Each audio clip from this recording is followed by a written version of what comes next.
What's up, y'all? Welcome back to the Zay Sports Podcast. Yeah, I'm your host Isaiah, and we are live, baby. And on today, we will be watching the newly acquired Titans cornerback L'Jarius Sneed finally do his introductory press conference. As y'all know, we've been waiting on this for like a couple of weeks now. It took this trade a while to actually get finalized, but y'all so happy that it's been finalized. And yeah, we have now one of the best cornerback rooms in the NFL. So I'm super excited about that. And y'all, here in about 3 minutes, it should get ready to start. Hopefully it starts on time. But I'm not sure if it will. But yeah, it should be starting in about 3 minutes. So Titans fans, hope y'all are excited. Because I know I am. And yeah, I don't really have too much to say other than we get ready to watch L'Jarius Sneed do his press conference, y'all. Let's get it.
All right, y'all. We're just sitting here waiting for this press conference to get going.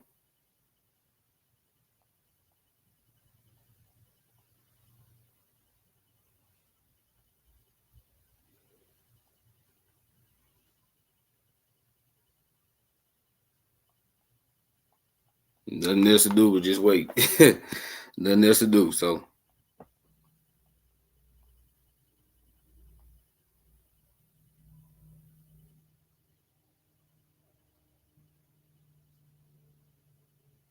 I will say this, y'all. I will be for those that have been wondering, man, why is they not posting videos since like February? I got y'all, man. I got y'all. Because I actually got 3 scouting reports ready to go. So 3 NFL scouting reports ready to go. I ain't gonna tell you the players, but yes, I got that ready to go. Because I was looking yesterday, I was like, man, I gotta go start back recording videos though too. But yeah, so I had those ready to go. It'll probably be coming out tomorrow, but yeah. So I was like, man, I cannot believe I went that long without doing the video.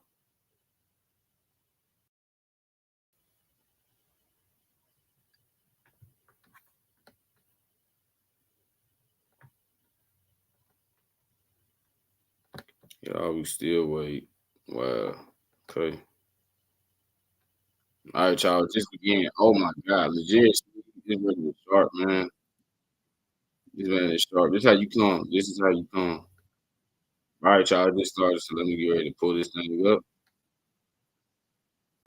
For me and for my family and for the organization of the Tennessee Titans. Happy to be here. How was the conversation with Rand? Oh, Factor into I'm that. in sharp it's though. great. I feel a connection already.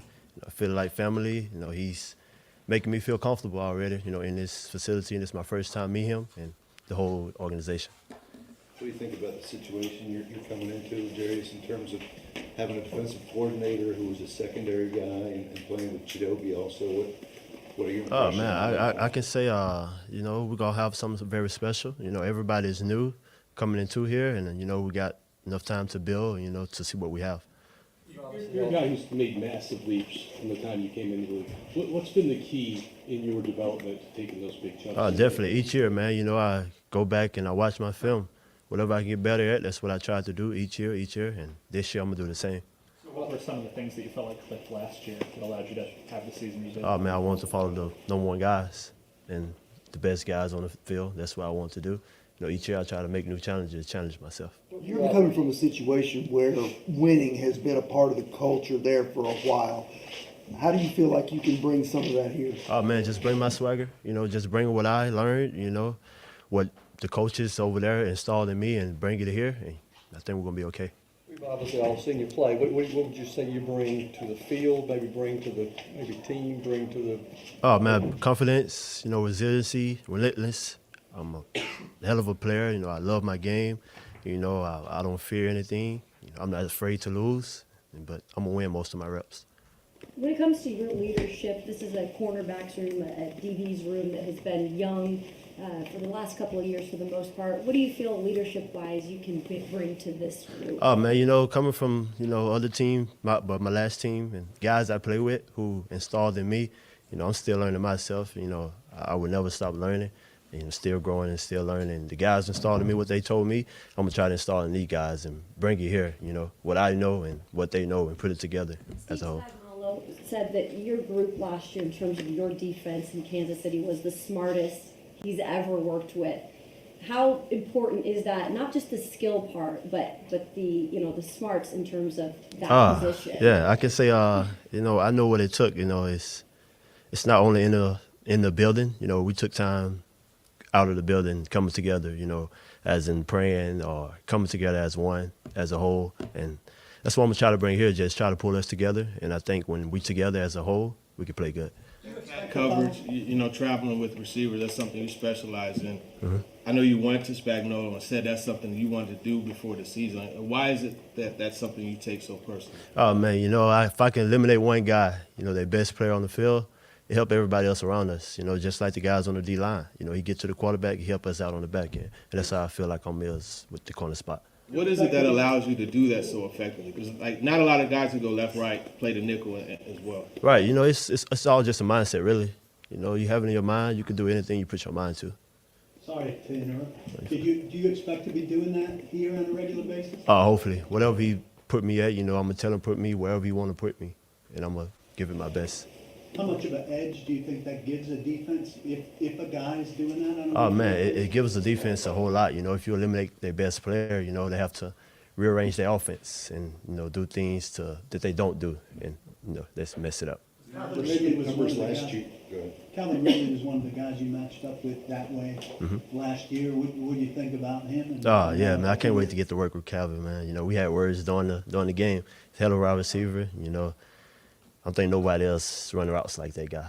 Your numbers last year against Tyreek Hill were especially impressive. I think he had one catch in 2 games. What were some of the keys in that, and how much confidence did that give you, moving forward? I can say Coach Reed, he was testing me all throughout the week.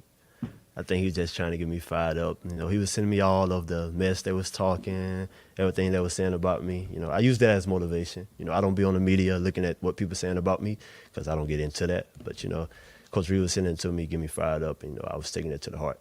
You know guys on this team, and have you gotten a scouting report about Nashville and the Titans from anybody?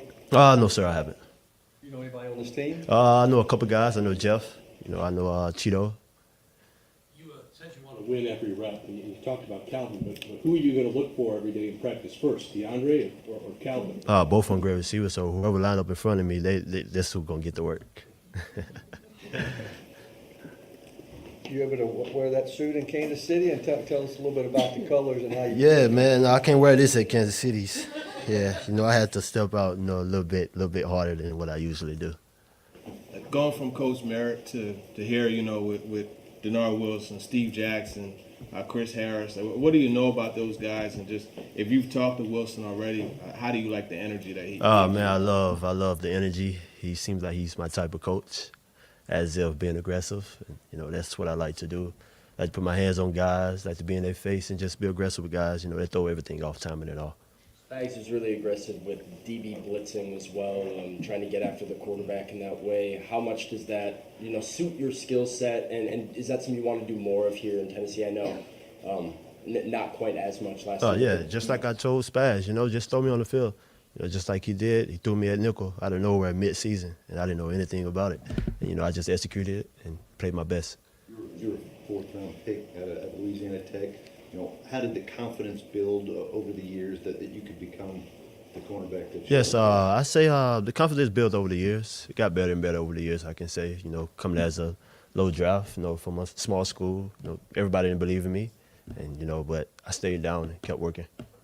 Was there a game or maybe a receiver you covered where you kind of felt like you proved it to yourself that, hey, I can do this? Yes, Devontae Adams. When I first lined up against him, when he was at Green Bay. Was that rookie year or was that second year? That was second year. Second year? Yeah. Now that you've gotten paid, where does the chip come from for you? The money don't change anything. I love this game for the game. The money just for my family, to get them right. Take a little pressure off my shoulders, Now I can do what I love and play ball. Folks in Kansas City that I talked to raved about you as a teammate and as a person in the community. How much are you looking to do that here, especially knowing that you're good for at least 4 years? Oh, definitely, man. Just how, God used me in Kansas City, I'm going to make sure, he used me here, in Tennessee, giving back to the community. Whatever I can do, whatever God has planned for me in my life in Tennessee, that's what I'm bringing here. The situation with the knees, you played plenty of snaps. You didn't miss any games. But how did you manage it last year, and how do you look to manage that going forward? Oh, man, yeah, ain't nothing wrong with my knee. I'm fine. I played the whole season. And the years before that, I played as well. I had a couple of problems. I had banged up knee before. But I'm good right now. Nothing is really wrong with my knee. So it's not a situation that you have to manage going forward? No, I know what to do with my knee. I'm coming out here to play ball. But you take a lot of pride in your run-stopping ability, too. Had some good numbers against the run. Oh, definitely. I love going against those big guys. They can't, get low as I get. L'Jarius, the aggressiveness that you have, like I talked to Coach Merritt, and he said you're the most aggressive corner he's coached in like 27 years in the NFL. Where does that come from, or who are maybe your biggest influences in your style of play? I actually don't know where it came from. I've always been an aggressive guy. But the last 2 years, I made up in my mind that I'm going to put hands on guys. I seen it that it worked, so I'm going to put my hands on guys, mess timing up, and, they can't do nothing with it. They can't do nothing within 5 yards of me, put my hands on and slow the timing up. Quarterback looking away, so yes, it's all mental. Beyond being an aggressive cover corner, what kind of guy are you in terms of being a teammate? Are you a vocal leader? Are you a guy that encourages people? Yes, I wouldn't say that I'm very vocal. I'm not the rah-rah guy. I'm not going to be all down your neck or this. I might pull you to the side, say work on this, work on that, or even work with you to get better, get out the field or call you out to practice. I'm a leader like that. I'm not the one that's going to be all down your neck, screaming and yelling. No, that's not me. Your willingness to play anywhere on the field, just wanting to be out there, how much does that kind of help you with your background, having safety experience as well? What did you learn from that experience in college? Oh, man, it's definitely, helped me out along the run, playing safety, and playing corner, because at safety I was coming down as a nickel spot. I feel like that helped me out a lot, You mentioned physicality and aggressiveness. L'Jarius, in your opinion, what else does it take to be a premier lockdown corner in this league? You got to have fluid hips. You can't always use your hands. Once you get beat, you're going to get beat a couple of times, here and there. But, you got to have fluid hips. How did you come about getting fluid hips? Letter drills, get with my coaches, and just work on it. Were penalties a concern for you playing last year, L'Jarius? I knew it was gonna come. You know, the years prior before that, you know, Russell told me you're a little too aggressive. You know, and they tell me before games, they would come up to tell me, I'm watching you, Sneed. I'm watching you. Yeah, so even if I put my hands on guys, you know, even if it's slip and hit them in the chin, and, you know, they flop, you know, I still get a flag, you know. Yeah, it's part of the cause of business, so. You have a thought on the new rule, no hip drop tackles? I do not like that. How much of a disadvantage is that with the defense at? Yeah, they might really gonna put flags on us, man. That's like, does it make it tough when you're going into And you play? thinking about that, yeah. Right, yeah, like, yeah. am I gonna get called? I mean, how does it affect, how can you say? Me, I don't care. Me personally, I'm gonna go make the tackle whichever way. If it's that way, I'll take the flag, whatever. Yeah, I'll make sure I get them down though. That's good. Appreciate it. Thank you. All right, thank you. Congrats. Rand's gonna pop up to update you guys.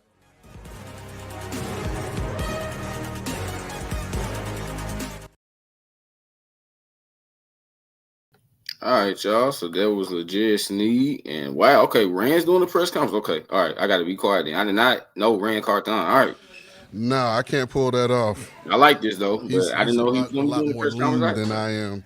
I think you guys will see. Now I think you guys will see some things that you don't need to see if I wore that. No, I just want to, obviously it's a really good day for us as Titans to officially announce L'Jarius and have him here. So we're extremely excited about that. Just getting him here in the building, getting him with, Coach Wilson and Chris and Steve has been good. The energy's been great. We were talking, with his mom, Mama Sneed, and kind of telling her how small the football world is. And an example was her best friend knows Chris Harris from college. You know what I mean? So our football world is really small, but looking forward to having him in the building on a regular basis with all the rest of the guys. But more than anything, I just wanted to get up here and speak to you guys a little bit about free agency. And we haven't had a chance to speak. I know I spoke with Paul one-on-one, Jim one-on-one about free agency. Just overall, man, we came in with a targeted plan and, an idea of what we want to do. And that was, started by our pro department, and those guys led by Brian Gardner, as well as our coaching staff being able to come in, hit the ground running. And one thing I want to say, and I don't think we do this enough, I want to thank Miss Amy, for allowing us to do the things that we've done. This doesn't happen, without her approving it and being okay with it, as well as Kenneth and Barkley. It was a lot of conversations with them. We had a meeting to let them know what our targeted plan was, how we were going to go about it. And she was on board, 100% supportive. And even when we had to pivot, making her aware of what we were doing. And so, I want to thank her for allowing us to do that. Also Anthony Robinson, leading our personnel department, Chad Brinker, Vin Marino. Vin is a stud. I know Vin, walks around pretty unassuming most days, but Vin is the magic that allowed these deals to come to fruition. Him and his relationships, Chad and his relationships, my relationships, A-Rob's relationships, our pro department. We really lean on everybody, and it's not just myself, leading the charge on getting players in here. It's wherever we have an advantage or relationship, we like to take advantage of that. So you guys are aware of, everybody we signed.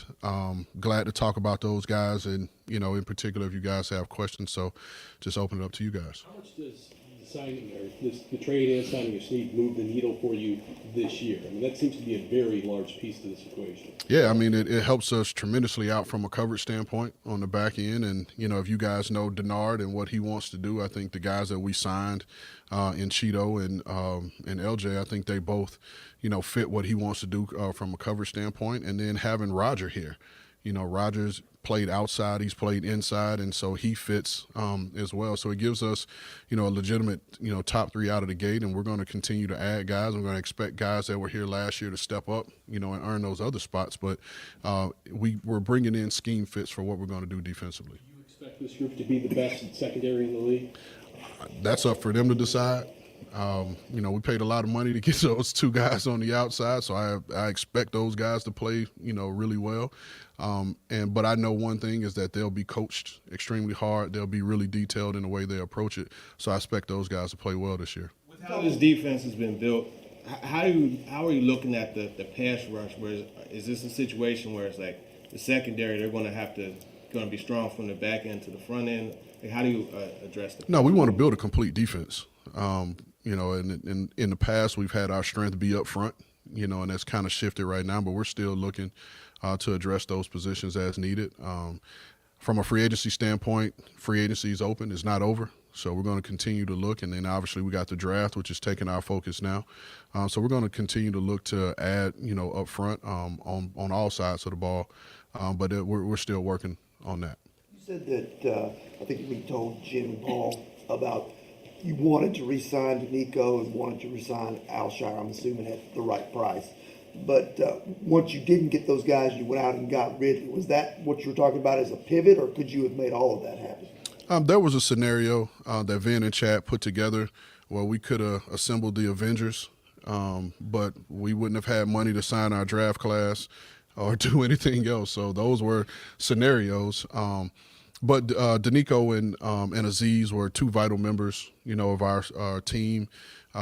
Aziz was an official captain, and Danico was an unofficial captain, as you guys know. So those guys were, play huge parts for us, and it's going to suck to see them leave and have to play them twice a year. But we feel like we'll find ways to get better and replace those guys. Is your starting right tackle on the roster right now? Is your starting left tackle in the draft? We'll answer draft questions at a later date because, again, this is more about free agency. And to say is our starting right tackle, we got more than 5 offensive linemen on the roster, so we can roll out any 5 and call them starters if you want to at this point. But we're going to, like I just told TD, we're going to continue to look to bolster up front. We've added weapons around Will, still got to be able to protect him. Got 2 good backs out of backfield that can make explosive plays. So we want to continue to balance this thing out, and make this a balanced football team. So the safety position, you still possibly looking to add something in free agency there? Or would that be? Yeah, I mean, it's the amount of safeties that are on the street right now. It's a plethora of guys that have played a ton of ball in the league. We visited some guys, and we're going to continue to do our due diligence, on those guys and see where the market brings us. But right now, like I said, we start draft meetings next week, and so that'll be what is it? We're April 2nd, so the draft is 24 days away, and so I think that takes precedent right now. To fine-tune that plan and bring everybody together on that. So really looking forward to that part of it. But there are a lot of good players still on the street that can help us. Look at that shifts at safety pre-draft, or do you think something like that likely settles down until post-draft? Well, I think just the way the league goes, I mean, everyone is going to be, excited about the new shiny toys that is the draft class. And once we get through the draft and we see where teams have, made their needs, because there are other teams that need safeties, I think it could take the safety market either way, depending on, who's available, at that time. And we've been well positioned and well thought out in our plan of still being able to attack, post-draft, kind of like we did with DeAndre last year, to be in position to sign a player if we need to. As you look at that inside backer position, how do you rate that free agency against rookies, whereas like, a rookie, he has to come and learn his own job, and that's tough. But then telling everybody else their job, like, how do you rate that against each other? I think it's all about the person and the type of player. I've been my first year in Atlanta. We had a rookie second-round pick in Curtis Lofton. That was our Mike backer, but he was lying next to a veteran in Keith Brooking as our will backer, and Keith were the communicator that first year, and then Curtis took it over that second year. So. It's about the person. You have some rookies. Fred Warner, I was a part of drafting. His first year he was the green dot. So it's all about that person, what that person's comfortable with, and if they're able to handle the communication and they're a 3-down player, then they'll be out there. I've seen teams. I want to say it was Eric Weddle. When he was with the Chargers and when he was with the Rams, he wore the green dot. So it doesn't necessarily have to be a linebacker that does the communication. It's just about finding that person that's going to be able to do that and still effectively do their job. Is there consideration for Kenneth Murray to wear that, or that's something? No, we hadn't crossed that bridge yet. Honestly, we hadn't. We don't even have K9 in the building right now. So he'll be here next week, and once they're able to get with our coaches, I totally trust Coach Bush and Denard to figure out who's going to be the best to lead that group and get them lined up. There's a lot of guys on the safety market that are still out there. Thoughts on the tackle market? What are your thoughts on? No, they're still good players. Players that have played, a ton of snaps in this league, but, not to get too far ahead, but this tackle draft class is pretty deep. And so we're going to, like we always do, we're going to find the best option for us, and hopefully we make the right decision. Changing the return rule, does that make you more inclined to look for somebody who can specifically do that role? Well, this league is all about the more you can do. And taking those, you only get 53 roster spots, and you get the 2 elevations. So whoever we decide to be our returner, hopefully they can bring more than just returning, unless they're just flat out dynamic. If they're Devin Hester or Dante Hall or one of those guys, we'd gladly take them. But we love for them, to do a little bit more. And I think with the new change of the kickoff rule, it's going to be an adjustment period for everybody, because again, we got to figure out how this thing is going to be policed, throughout the league. In my opinion, it's different from saying we're going to be an emphasis on the hip drop tackle or, holding or, illegal contact. Those are things that have traditionally been policed in this league, but we're changing the structural way in which you do a play that we've never had before in our league. So the preseason is going to be very important for us more than anything to figure out how we're going to be able to execute, that play for us to start the game, because it's really going to be the first offensive snap. Kind of the techniques that go into kick blocking as well to more of an offensive line technique. Is Bill Callahan an asset in that area as well, and do you think he can get involved with special teams to help you? Well, that's going to be between Coach and Big Coach to figure out, where he's going to be able to help him in the structure of how we're going to do that. That's not for me to speak on, but I'm sure if there's anything that has to do with blocking up front and being able to keep people off of whether it's our quarterback, our kicker, our punter, if Coach Callahan has a technique, I'm sure we'll use it. When you watch video of Sneed, what specifically jumps off the screen at you? It's funny you say that. They, we were just touring him and his family through the building, and we stopped in the cafeteria to get his son a drink. And you look up on the screen, and playing on the network was the Philly-Kansas City Super Bowl. And as soon as you turn your eyes up, it was him coming up, making a tackle, knocking the ball loose. And Mama Sneed, she was like, oh, these guys are good. They had this queued up for as soon as you walked in. And I was like, Mama, I promise you we're not that good. It was just luck of the draw. But he covers people. We know that, and you guys have talked about it, him being able to match, and go in the slot, play outside, and take away the other team's number one. But again, the physicality, the willingness to come up and make tackles, a lot of the greats in the game. We know Coach Prime, was probably arguably the best cover corner ever, but people always criticized him for his quote-unquote lack of tackling, if you will.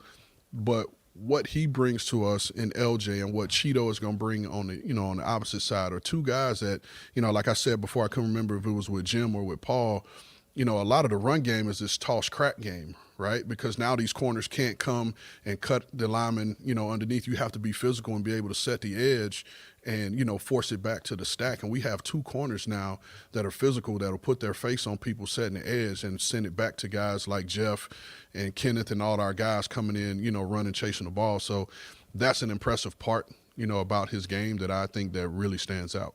That trade, it took a little over a week to be official. What was the holdup there, and can you just kind of take us through how that? It was really logistics, because you get the trade done, and because he was franchised, it was the way you have to go about getting the contract executed, and all those things. And we literally left the next day, or maybe a day or two later, going to owners' meetings.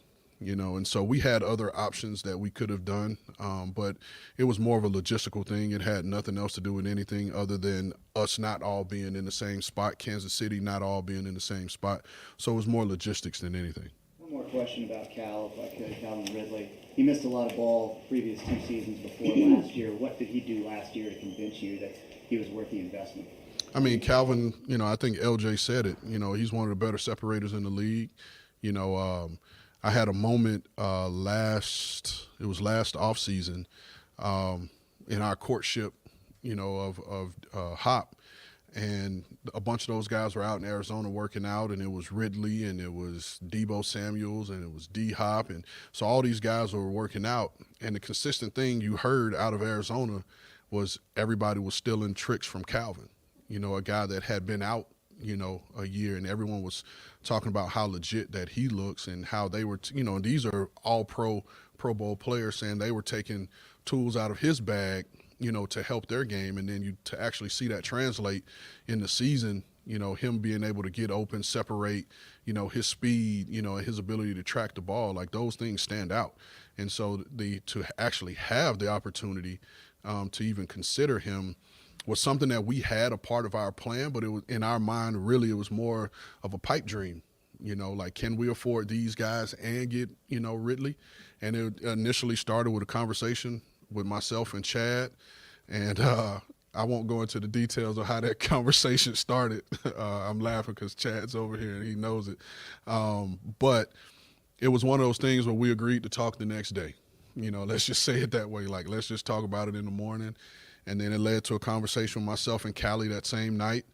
And on my drive home, I talked to Miss Amy about it, because, again, we like to keep her in the loop of all things. And so we came in the next morning and everybody kind of had that look like, let's do it, let's try. And we did. And, we were able to pull it off and show you how this world works now.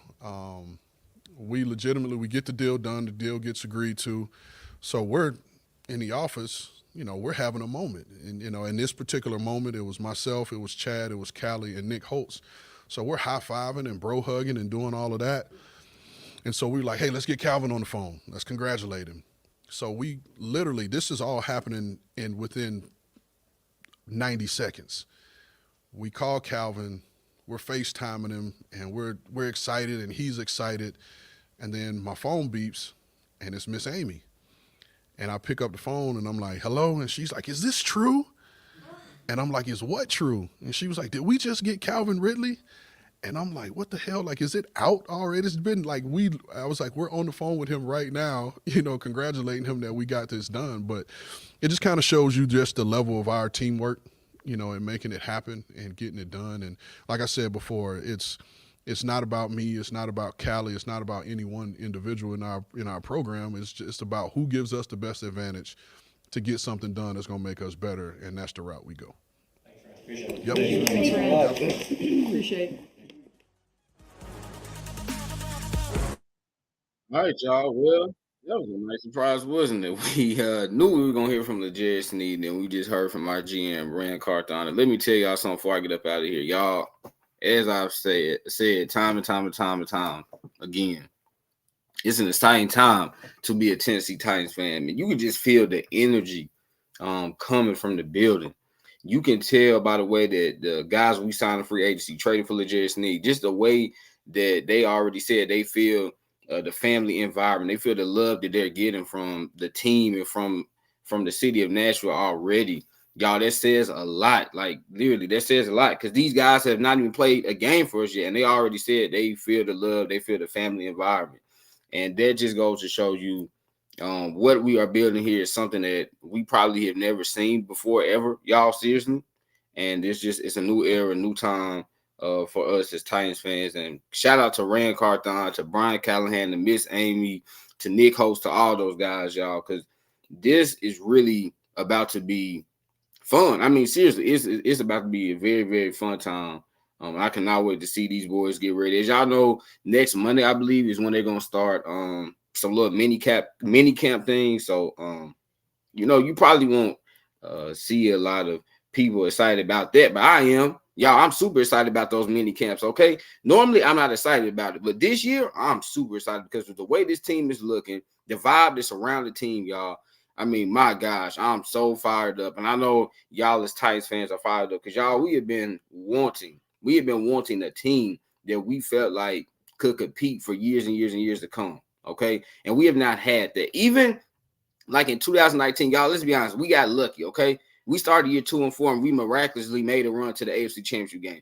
2020, we went 11-5, but we disappointed. 2021, we went 12-5, we disappointed. But now this team, y'all, it really feels like we have a chance to compete for years to come, and I'm so excited about that. Titans fans, y'all excited? Y'all excited? Yeah, man, because Rand Carthon is building something special. And y'all, all we gonna do is just sit back and enjoy this ride. Before I get up out of here, I want to say once again, thank you to everybody that tuned in to the live stream on today. I hope y'all enjoyed L'Jarius Sneed's press conference and Rand Carthon making a surprise press conference.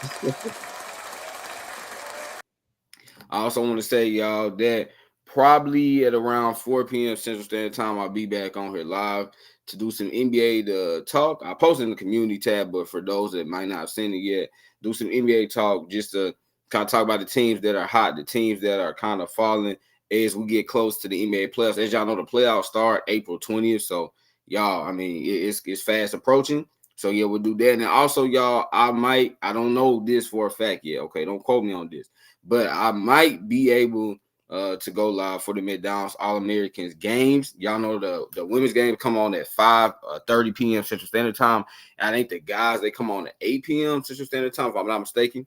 But, yeah, I might be able to show that, but I'm not certain of that just yet. But if I am able to show it, we'll be live for that too. And then also, y'all, just go ahead and tell you tomorrow, we will do some NCAA talk. We'll do some NCAA man and women talk. Then we'll also talk about Kelly Harper getting fired from the University of Tennessee, and we'll talk about some potential candidates for their job. So yeah, a lot of news. And then also, y'all, before I get up out of here, one last thing. Did y'all enjoy the first WNBA mock draft that I did? Well, if you did, hey, I got one coming on Friday. So yeah, we got another WNBA mock draft 2.0, y'all. Got some more WNBA scouting reports coming up. As y'all know, the WNBA draft is literally like in 3 weeks. So y'all, April, this is a crazy month because we got a tournament going on. We get, I was winning the Final Four now. We got NFL draft. We got the WNBA draft. I mean, it's just a lot of stuff going on in the world of sports. And y'all know, come to this channel, the Zay My Sports Podcast, to get all this information. But y'all know how I'm going to end it, man. I love y'all. God bless. Peace.